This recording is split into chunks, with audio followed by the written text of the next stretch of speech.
So did you know that you've been lied to about the postage stamp?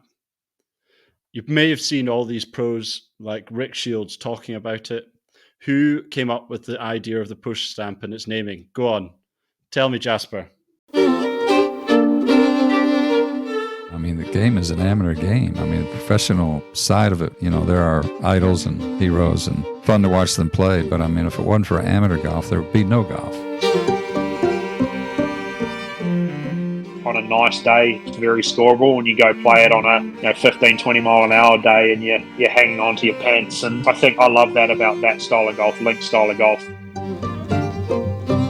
You have to remember, when you play a golf course and you're out there for 4 hours or whatever, you're only hitting a ball for 15 minutes of that. So there's a lot of time to look around.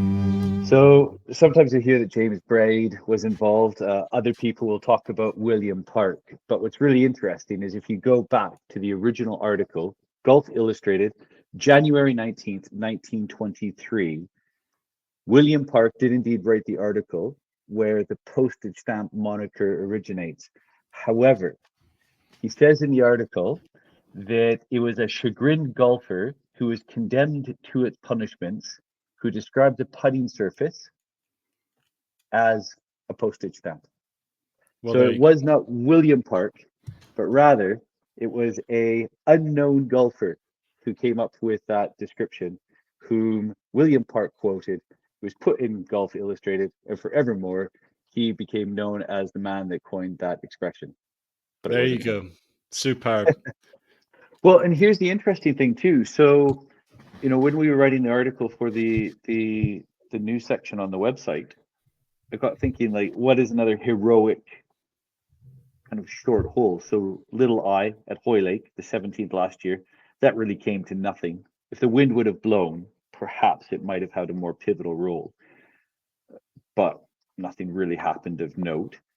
Then I thought, well, 17 at Sawgrass is a relatively short, for modern players, par 3 that's extremely heroic or penal, whatever you want to call it. But the thing with that is if you rinse one, you get to drop from a decent angle off a perfect lie and hit a spinny little wedge. Still not an easy shot, but for pros it's relatively straightforward. But with the postage stamp, if you get in coffin, it can be almost impossible to get out, and you don't get a drop. You don't go to a drop zone. You basically just got to deal with it until you get the ball in the hole. Which you're chipping out sideways to what is a hideous slope of rough. There's I think the other thing about it is the sand that's in the massive slope as well. Yeah, I mean, and then coffin on the left, but there's also a similar style bunker on the right. There's almost 2 coffins now. Did you hear about the halfway house? No. Did you hear about this? Oh, this is great. Okay, so there used to be a halfway house at Troon, and the reason it was stopped was because it wasn't an official halfway house. It was one of the caravan sites, and the lady lived in it. She used to just sell stuff over a fence. Yeah, so it's that walkway between the 9th green and the 10th. And she had the caravan right on the fence there, and she was selling like biscuits and like teas and pick up your Mars bars between the hole in the fence. And I think Royal Troon wanted to kind of maybe distance themselves from the old lady who's illegally trading Mars. It's almost like Mrs. Foreman's at Musselburgh. Yeah, like the story. Yeah, you get to the turn and then get your tea and biscuits through the window. It was very funny.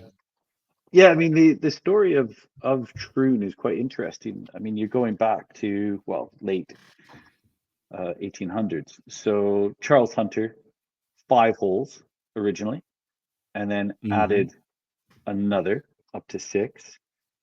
David Strath doubles it to 12, so adds 6. A few years later, comes back and adds 6 more to get it to 18, which was the standard by that point.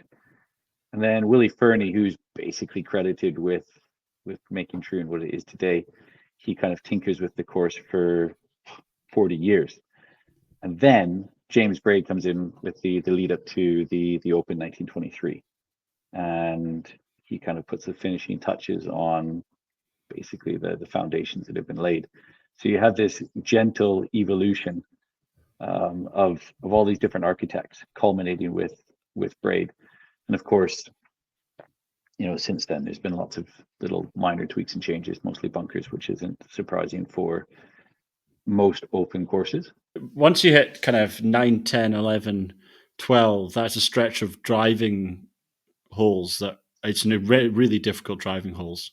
And I know that a few of the pros have gone out to do the back nine to really assess that, to try and get their driving down throughout those holes, particularly when the wind's blowing and it's coming slightly off the sea, it's blowing towards the railway, and next thing you know, slightly leaky. All these guys hit cuts, And that might be an interesting thing to watch. We talk about that now, the effect of ball and club on golf, but that's the point. There's not many people on the professional tours now that work the ball, and everybody seems to like to hit high cuts now just because it's easier to do. Massive club heads, you just can't control that left miss.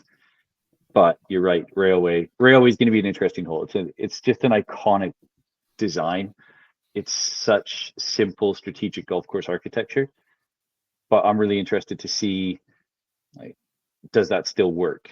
We often talk about basically the equipment dumbing down the game, but it'd be great to see a hole like railway stand up and make a stand for really good golf course architecture. A single hole or a single bunker dictates play, and then you've got the railway. It'd be great to see a few trains fields.